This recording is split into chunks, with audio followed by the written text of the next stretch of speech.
Tonight is called Lesson 27, Part 2, and we are still studying concerning Solomon. We looked last week not only at the highlights in Solomon's life, but then we looked at some of the lessons. One of them was that when we seek God with all of our hearts, He will be found.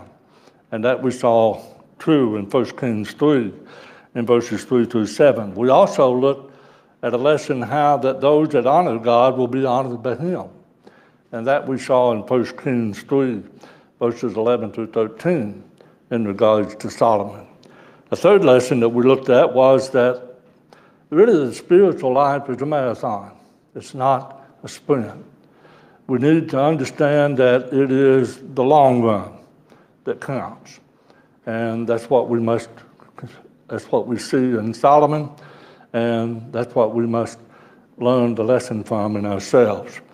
We also looked at the fact that we can sincerely ask God to incline our hearts toward Him, but we will wander from the path of righteousness if we choose to violate His revealed word. And that's what Solomon asked for, but also in regards to the governing of God's people. But of course, we know that Solomon did indeed go down the wrong path in his life. And that brings us up to where it said that those that were closest to us will affect our spiritual lives. And that's what we see in Solomon in the case of the number of wives and concubines that we know he had in 1 Kings 11.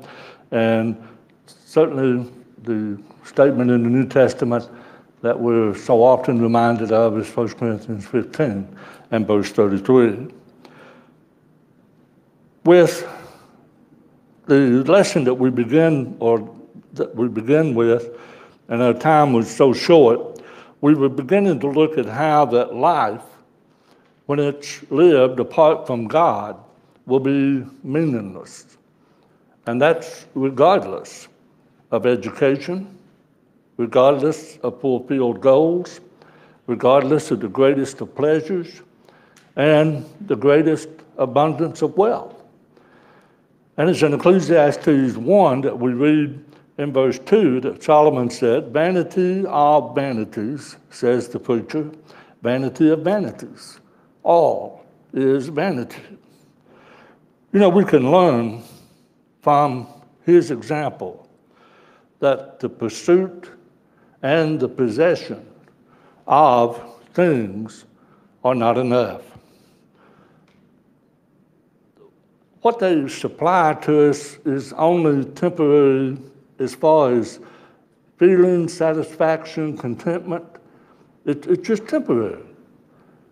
When we do gain those things that we want the most. And it's short-lived.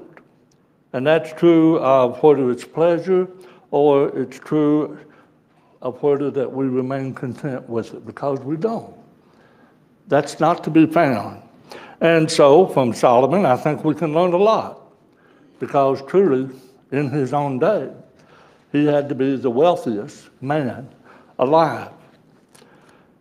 And one thing that we can learn is to love God and not money.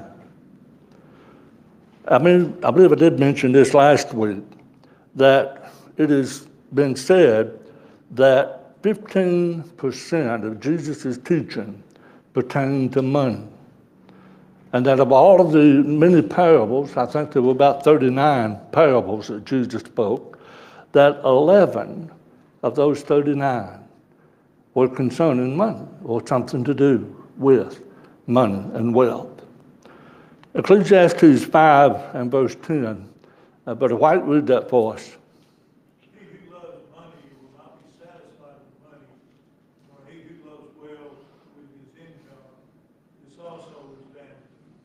All right?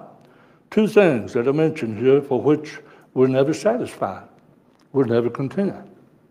One is money, and one is with our income. It's just one of those things that is true for most every human being. I won't say all, but the majority. And this, we know, is the very opposite when it comes to the thinking of the world, because they think that's where contentment, happiness is to be found.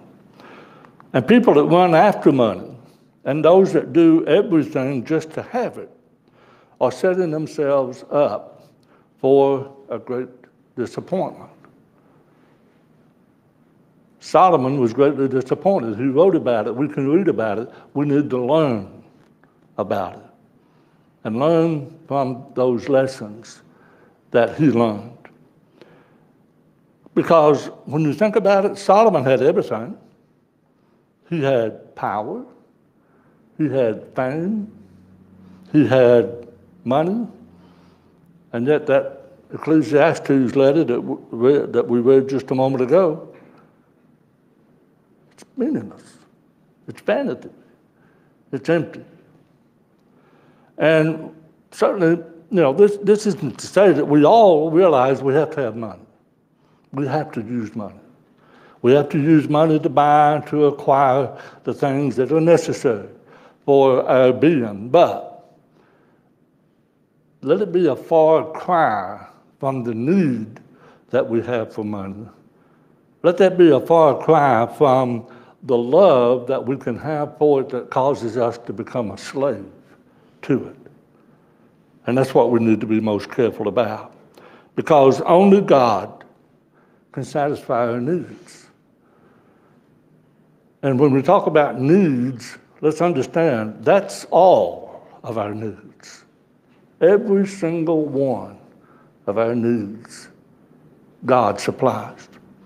Our soul can only have true, lasting peace and joy when we have a close and a faithful relationship with the Lord, with the emphasis upon the faithful.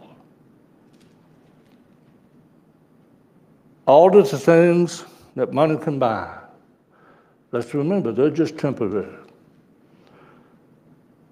The pleasures they bring are just temporary. But the Lord, who is our Creator, will be able to provide our real needs, our true needs, and our lasting needs. So, how often do we hear Matthew 6 and verse 33? But we need to learn it.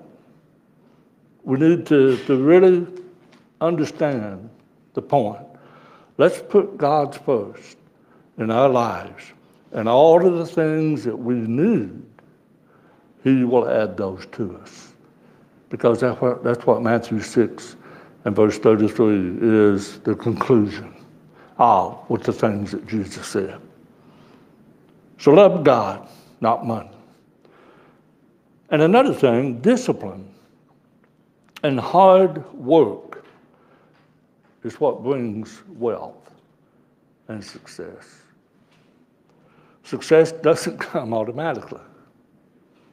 It just doesn't fall into your lap unless you're heir of Howard Hughes or Bill Gates or somebody like that. Someone once said, hard work beats talent when talent doesn't work hard. And I think that's true. A lot of people have talent, but they don't put that talent to work. And so hard work will beat out over talent if we have that kind of talent that doesn't work hard.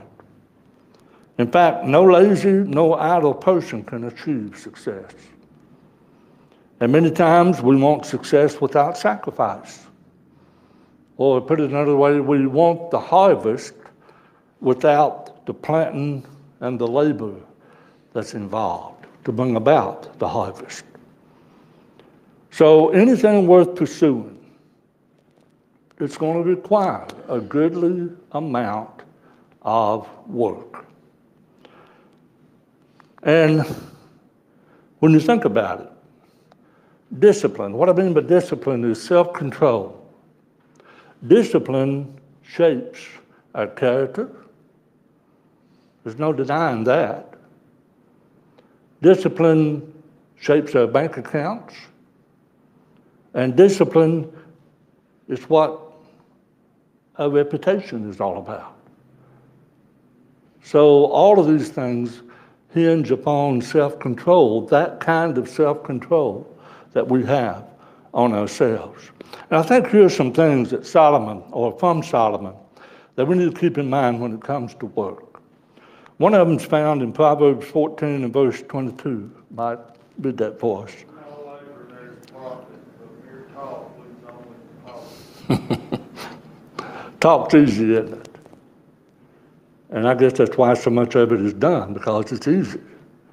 But, as it says, in all labor there is profit. And also in Proverbs 28 and verse 19, Brother Rex. He who tills his land have plenty of food, but he who follows after empty pursuits will have poverty of food. Okay, here's the way you can have plenty. You can have plenty in food when you work the land. You can have plenty in poverty when you just follow empty, vain pursuits. Another thing along this line that life apart from God is meaningless is we need to avoid the debt trap. I briefly mentioned this last week, but there's a lot more to the definition than the one that I showed up last Wednesday evening. The dictionary defines a debt trap as, quote, a situation in which a debt is difficult or impossible to repay, typically because high interest payments prevent repayment of the principal.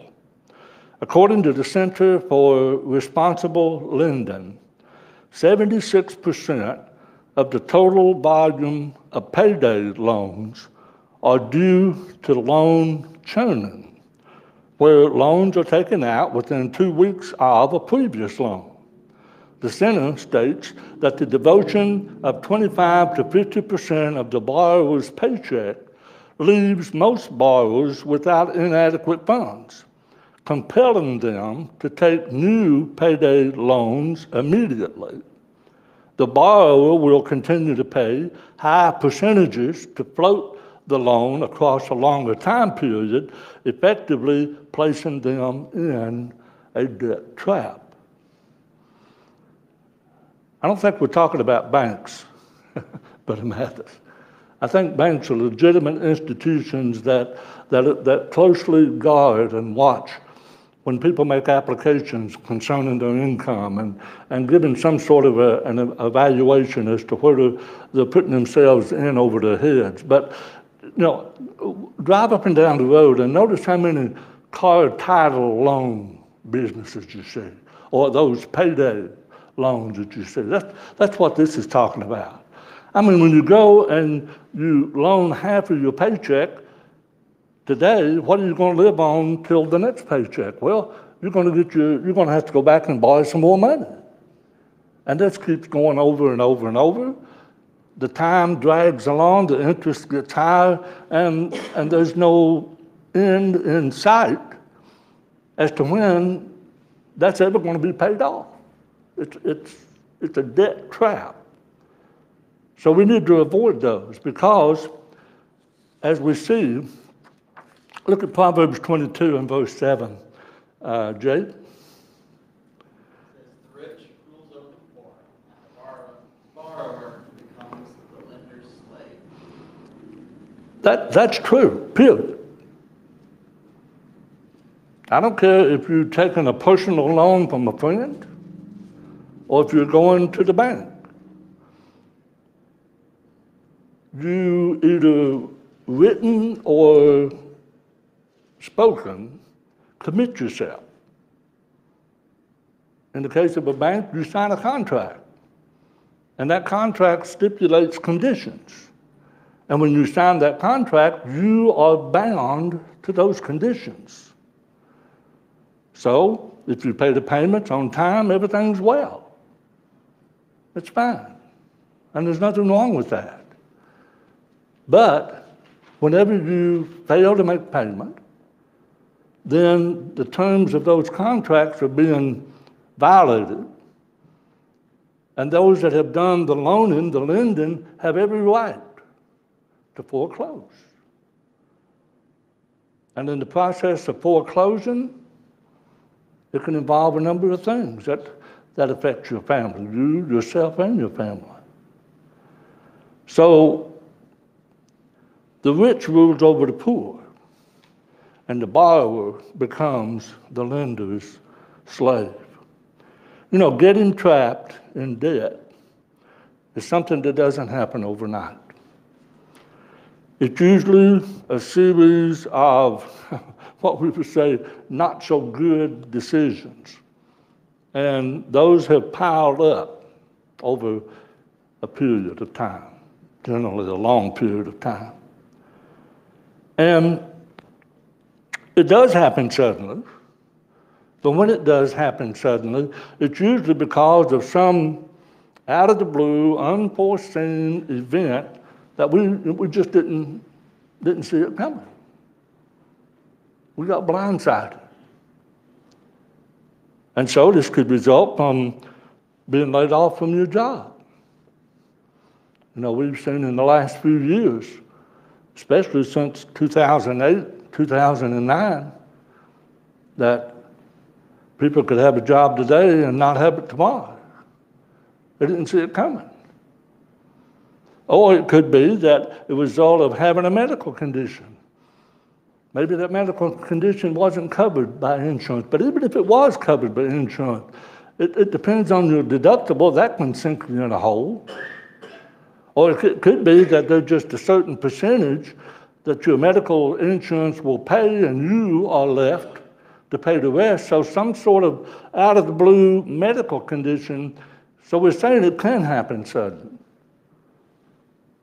And yet we need to be aware that our world is full of experts that deliberately look for ways to entice people to borrow money so that they can make money off of them. Here are some ways that we need to avoid and can avoid the death trap. Live within our means, or maybe better yet, live beneath our means. There's certain times in life that's easier to do. When you first get married and you're having children, that's a hard thing to do. But live within your means. Buy what we need, and not always the things that we want, and there's a difference. There's a difference between need and want, but that line can become very blurred, depending on how much we want, whatever it is. Solomon wrote this in Proverbs 24 and verse 7. See it? Prepare your outside work, make it fit for yourself in the field, and afterward build your house. What's he saying?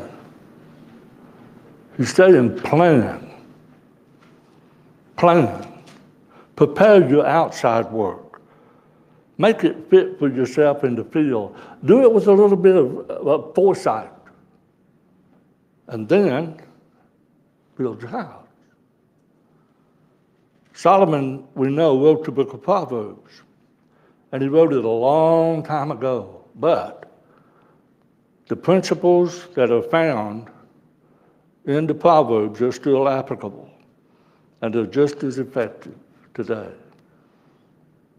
We could spend several studies, several sermons, just on what the book of Proverbs says about money. The blessings of the Lord makes one rich, and he adds no sorrow to it with it. Proverbs chapter 10, verse 22. So the conclusion of our study of Solomon, He was the wisest man that ever lived. He was the builder of the temple. He was a great poet. He was a king. He was a man of great wealth. And he was a man who seemed to have it all. And yet here is what he says about it in Ecclesiastes 2 and verse 11, Tim. Then I looked on all the works that my hands had done, and on the labor in which I had toiled. Indeed, it was all vanity and grasping for the wind. There was no profit under the sun. Solomon is not saying that we don't live life. That's not what he's saying. We live life, but we keep things in perspective. We live life and we keep all of the things that we think makes life joyful and happy and pleasant and peaceful. We keep those in perspective. In fact, God appeared to Solomon 3 times in this study that we have done of him. He appeared to him at the beginning in 1 Kings 3 and verse 5. He referred to him about middle ways of his reign in 1 Kings 9. And then he appeared to him at the end, there in 1 Kings 11. 3 times God appeared and spoke to Solomon. The first time God said, ask, what shall I give you? We remember that. And we remember that Solomon asked for wisdom. And on this occasion, God was pleased. The second time, God promised Solomon that if he remained faithful, there in 1 Kings 9, if he would remain faithful, his kingdom would be secure, and that if he turned, he would lose his kingdom. That was the second time in 1 Kings 9 that God appears to him. And the third time is there in 1 Kings 11. The third time is when God tells Solomon, because you have not kept my covenant, I will tear the kingdom away from you and give it to your servant. You know, God has made us wonderful promises if we remain faithful to him. And you know what I've always said about that little 2-letter word, if? It's really the biggest word in the English language. If. Because what it indicates is there's some conditions that's going to have to be met. Something is going to have to be met. Solomon says, or God says to Solomon, you remain faithful and the kingdom will be yours. So that was the if. And God has made us promises. But those promises are not without conditions, and so therefore is the if. What do we choose? You know, our being born was a great day. But our last day is the most important. It's not about how it begins, but it's about how it ends. And that's what I hope we see in Solomon. Will it end with us being old and gray, worshiping and serving the Lord? Or will we be bitter and angry, looking back on a wasted life? You know, we can have all of the money. Now think about Solomon as you think about this. We can have all of the money, all the power, all of the intellect, all of the sex, all of the possessions, and still waste our lives, and in the end have to ask ourselves, was it worth it? And it's not. It wasn't for Solomon. And it'll be no different for us if that's the course of life that we pursue. But I think we have looked at an excellent example of someone we truly need to imitate, to learn lessons from, not doing the things he did that were contrary to God's will, but having the understanding that here was a man that had it all.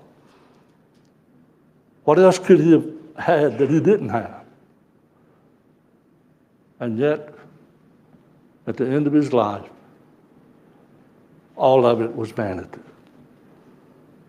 And as we've talked about one of those lessons, he allowed those that were close to him to influence him. And they influenced him for idolatry and not for serving God. And we ended our study with talking about how that we're going to look this evening at Rehoboam, and I asked you to do some reading in 1 Kings chapter 11 and read through about chapter 14. So let's look at what we have concerning our study of Rehoboam. Rehoboam's father, I made a mistake here. Rehoboam's father was not David. So scratch that out. Rehoboam's father was Solomon, and his mother was Naamah, the Ammonitess that we read in 1 Kings 14 and also in a parallel account in the book of 2 Chronicles. We also read in those two verses that he was 41 years old, Rehoboam was, when he began to reign. And he reigned for 17 years. Now, I thought it would be good that we look at a little bit of the background leading up to Rehoboam. We know that Solomon had engaged in major construction of buildings. He built the temple, he built the palace, he built cities. So he engaged in major construction. And to accomplish all of this, he placed a large number of people into what 1 Kings 9, verses 15, and also a little more details in verses 20 through 25, he put them into forced labor in order to accomplish all of this. And in what we read there in 1 Kings 9, the remnant of the people that were there left over from the nations that had previously inhabited the land of Canaan, they became the slaves, and the children of Israel were made captains and commanders and overseers of various positions. But by the time that Solomon dies, many of the people are wanting relief. They're wanting relief from taxes. They're wanting relief from the forced labor. And so Solomon, he had somehow been made aware of a warning by the prophet Ahijah that the kingdom, the nation of Israel, would soon be divided. And what we read in 1 Kings 11 is that Ahijah took Jeroboam's outer garment and he tears it into 10 pieces. And those 10 pieces represent 10 tribes of Israel. And the 10 of the pieces were given to a man named Jeroboam. And that indicated that he, Jeroboam, would be the leader of 10 tribes. Again, we're reading all of this in 1 Kings 11, verses 29 through 40. Jeroboam, we know, the Bible says in verse 28, he was an industrious servant. In other words, he was a worker. He didn't let any grass grow under his feet. And Solomon recognized Jeroboam to be that. And so Solomon chose him as an officer over his labor force. However, when Solomon somehow learns about Ahijah's prophecy, he tries to kill Jeroboam. And Jeroboam flees to Egypt, and there he stays until Solomon dies. When Solomon dies, his son, Rehoboam, was to be the next king of Israel. And the unrest among the tribes of Israel was great. They were heavily taxed, heavily burdened. So they made a special request to Rehoboam. But Deb, read that for us. When Solomon died, his son Rehoboam was to be the next king of Israel. The unrest among the tribes of Israel was great, and they made a special request to Rehoboam. Verse 12:4. Your father made our yoke heavy. Now therefore, lighten the burdensome service of our father, and his heavy yoke which he put on us, and we will serve him. All right, this is a request. Lighten up. Give us a break. And Rehoboam asked for 3 days to think about it. Give me 3 days and I'll give you an answer. Down in verse 5. Well, he first goes to the elders of Israel, and he asked their advice. And their advice was what, Brother Byron? If you'll be a servant to these people today and serve them and answer them and speak good words to them, then they will be your servants forever. The elders' advice was listen to the people. Let up. Show a little compassion. And they'll be your servants forever. But we know that Rehoboam disregarded that advice, and as verse 8 tells us, he consulted the young men who had grown up with him. And here's what their advice was. Brother Rodney, read that for us.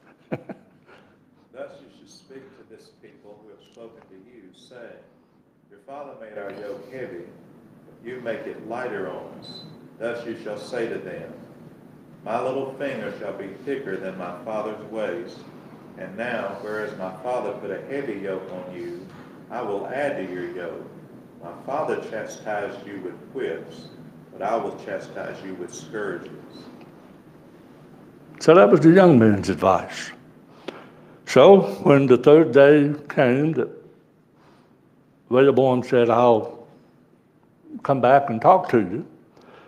Here is what his answer is in verses 13 and 14, Jeremy.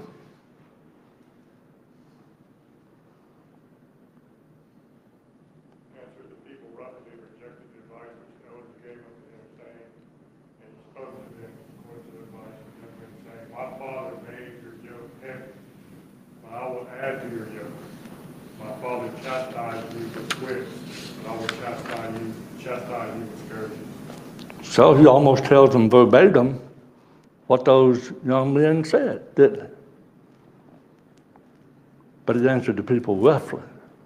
I don't guess there was much of any other tone of voice that you could use with those kind of words. So as a result, the nation divided, just as Ahijah had prophesied. The northern kingdom was made up of 10 tribes. They were ruled by Jeroboam. The southern kingdom of Judah and Benjamin was ruled by Rehoboam.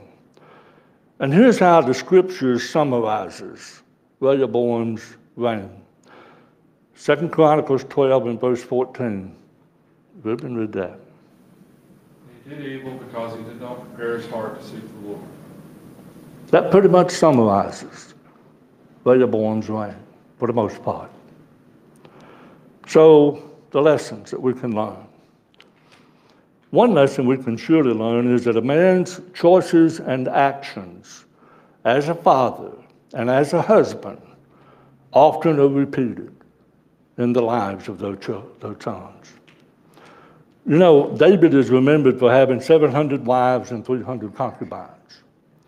And Rehoboam, he doesn't quite match his father's numbers, but he did have 18 wives and 60 concubines.